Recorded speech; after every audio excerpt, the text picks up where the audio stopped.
अंग्रेजी English literature अंग्रेजी साहित्य के अनुसार काल का विभाजन हुआ है अंग्रेजी साहित्य में।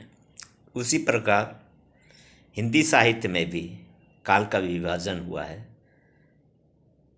लेकिन हिंदी साहित्य में काल का विभाजन साहित्य की मूल प्रवृत्तियों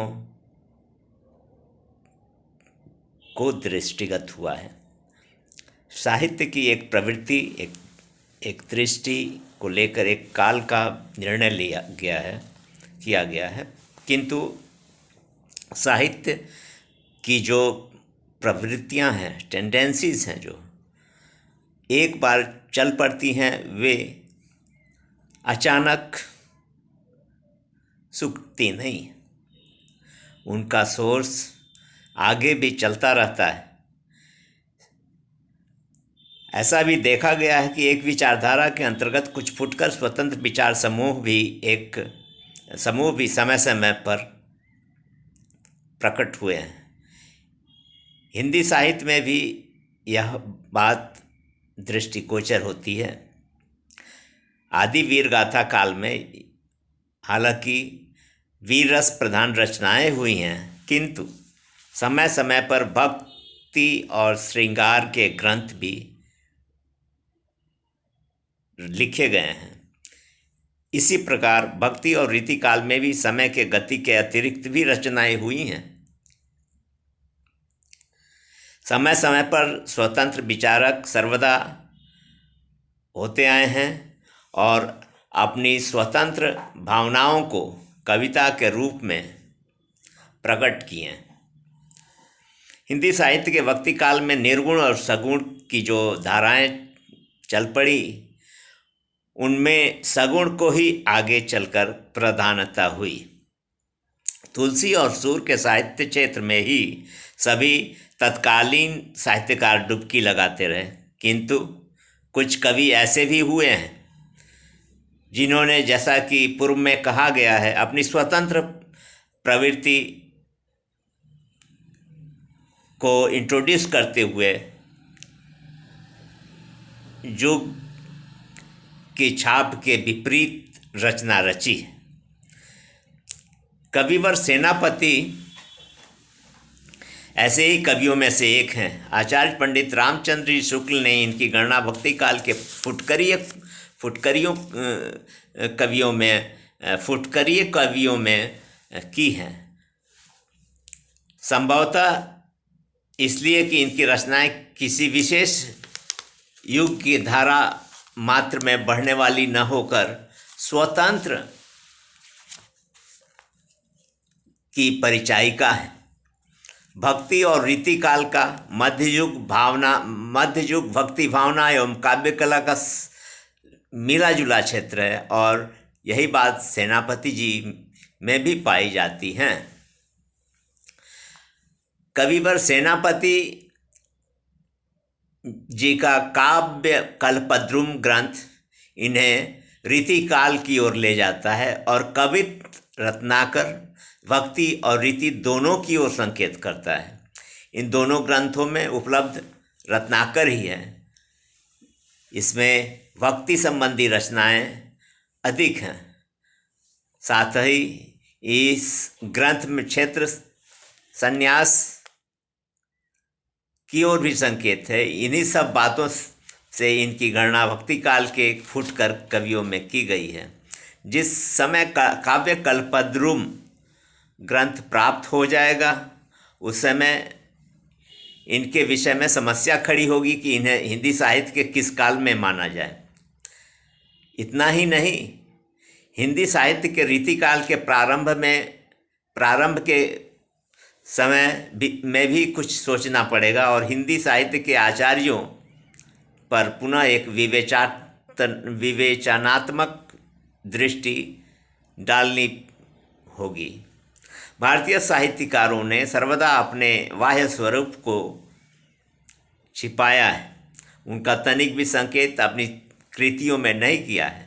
उनके काव्य ग्रंथों में उनका आंतरिक स्वरूप व्याप्त रहता है। इसी आधार पर कुछ अंतर साक्ष्य द्वारा ही उनके व्यक्तित्व के विषय में कुछ कहा जा सकता है। संभवतः वे अपने बाह्य रूप को की अपेक्षा हृदय के वास्तविक स्वरूप का परिचय देना ही अधिक युक्त समझते थे।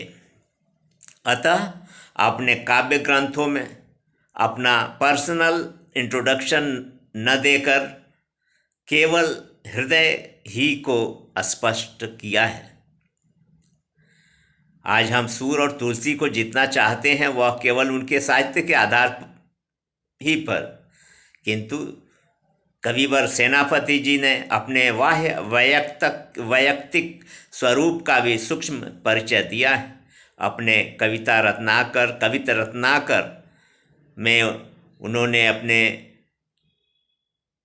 वंश और निवास स्थान की ओर कुछ संकेत किया है। दीक्षित परशुराम दादव है विदित नाम, जिन कीने जग जाकी जग में बड़ाई है। गंगाधर पिता गंगाधर की समान जाकों, गंगा तीर वसती अनूप जिन पाई है। महाजानमणि विद्यादान हूँ मैं चिंतामणि, हीरामणि दीक्षित ते पाई पंडिताई है। सेनापति सोई सेनापति के प्रसाद जाकी, सब कवि कौन है सुनत कविताई है। मंगलाचरण और प्रशस्ति के अनंतर सेनापति जी ने उक्त छंद को कवित रत्नाकर की पहली तरंग में लिखा है। इसके आधार पर, इसके बेसिस पर यह स्पष्ट है कि इनके पिता का नाम गंगाधर और पितामह अर्थात बाबा का नाम परशुराम दीक्षित था। हीरामणि दीक्षित इनके विद्या दान करने वाले गुरु थे।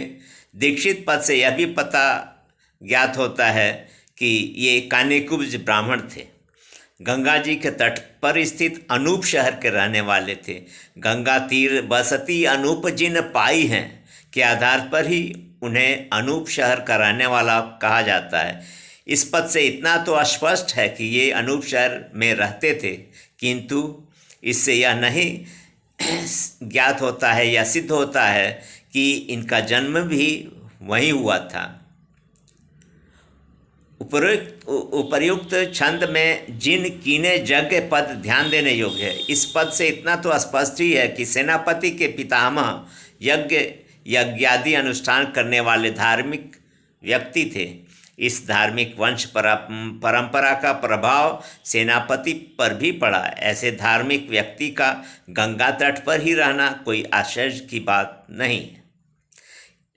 इनके पूर्वज कहीं से भी आए हों, परंतु परशुराम जी ने जो अपना स्थान अनूप शहर में ही बनाया, वहीं उनके पुत्र गंगाधर जी भी होंगे और फिर सेनापति का जन्म भी वहीं हुआ होगा। यदि सेनापति अनूप शहर में रहे हैं तो जन्म स्थान के नाते ही, अतः अनुमान सही होता है कि इनका जन्म स्थान अनूप शहर ही है। कुछ विद्वानों ने गंगा और बसती अनूप बिन पाई है पद का अर्थ यह लगाया है कि परशुराम जी का अनूप शहर दान में मिला था, किंतु यह अर्थ उचित नहीं प्रतीत होता। बसती पाई है का अर्थ यही है कि निवास स्थान मिला और फिर इनका कहीं भी प्रसंग नहीं बताया गया है कि यह दान उन्हें कौन दिया, कहाँ से दिया, किसके द्वारा मिला। यदि किसी ने उदारतापूर्वक सत्कार में दान दिया भी होता तो सेनापति उसकी उदारता का कुछ परिचय तो अवश्य देते। पाई कमलेछन के पाई के मल्लेछन को काहे कौ कराही यह कहकर जहाँ यवनों के आश्रय की बात का प्रकरण बताया है, वहाँ अपने पूर्वजों के उदार आश्रयदाता और दानी का कुछ परिचय तो अवश्य देते। कुछ भी हो, इनके पूर्वज अनूप शहर में ही रहते थे, इसमें कोई विवाद की बात नहीं है। सेनापति जिस समय हुए थे उस समय उत्तरी भारत में मुगलों का शासन था। संभवतः जहांगीर के शासनकाल में सेनापति वे हुए थे। ऐसे समय में दिल्ली के निकटवर्ती प्रांतों पर केंद्रीय शासन के अतिरिक्त शासन व्यवस्था रही होगी। यह अनुमान ठीक नहीं लगता। वहाँ का प्रबंध तो केंद्रीय सरकार द्वारा ही होता रहा होगा। अनूप शहर दिल्ली से बहुत समीप है, वहाँ की शासन व्यवस्था किसी दूसरे के हाथ में नहीं रही होगी। पुनः कौन किसको क्या दान देगा। अनिराय सिंह दल्लन को अनूप शहर का परगना जहांगीर से पुरस्कार के रूप में मिला था, ऐसा इतिहास से प्रकट होता है। किंतु पुरस्कार में पाई हुई वस्तु को उनके वंशजों ने बाद में आपस में बांटा। इस बटे हुए भाग का दान किस प्रकार हुआ, यह विचारणीय है। इनकी जन्मतिथि के विषय में भी कुछ ठीक ठीक ज्ञात नहीं है। बस इतना ही मालूम है कि संवत 1706 विक्रम संवत में इन्होंने कवित रत्नाकर की रचना की। संवत 1706 में से सियापति पाई, सेनापति कविता सजी, सज्जन सजौ सहाई। कवित रत्नाकर ऐसे प्रौढ़ ग्रंथ का निर्माण अधिक वयस्क होने पर ही सेनापति जी ने किया होगा, यह तो बिल्कुल स्पष्ट है। दूसरी ओर पांचवी तरंग के छंदों के भावों को देखकर ऐसा ही अनुमान होता है कि कवि को संसार का अनुभव प्राप्त था और सांसारिक सुख उपभोग की लिप्सा से मन उब रहा था। यह उदासीनता प्रायः वृद्धावस्था में ही होती है। आधी तय तरस गई बीती के बरस, अब दुजन दरस बिच न रस बढ़ाइए। इस पंक्ति से तो यह स्पष्ट है कि इस छंद के निर्माण के समय कवि प्रौढ़ावस्था को पार कर चुके थे। यदि 60 वर्ष की अवस्था में भी इस ग्रंथ का निर्माण किया होगा तो इनका जन्म संवत 1646 के समीप ठहरता है। सेनापति चाहत है सकल जन्म भरी, वृंदावन सीमा तैन बाहिर निकासी बा। राधा मनरंजन की शोभा नैन व्यंजन की, माल गरे गुंजन की, कुंजन की बसी बौ। इस छंद से भी स्पष्ट प्रकट होता है कि सेनापति जी की अवस्था के क्षेत्र संन्यास लेकर वृंदावन में रहते थे। क्षेत्र संन्यास लेकर वृंदावन में ही मृत्यु पर्यंत ये रहे। वहीं पर सन 1725 से 1730 के निकट इनका देहावसान भी हुआ होगा, ऐसा प्रतीत होता है।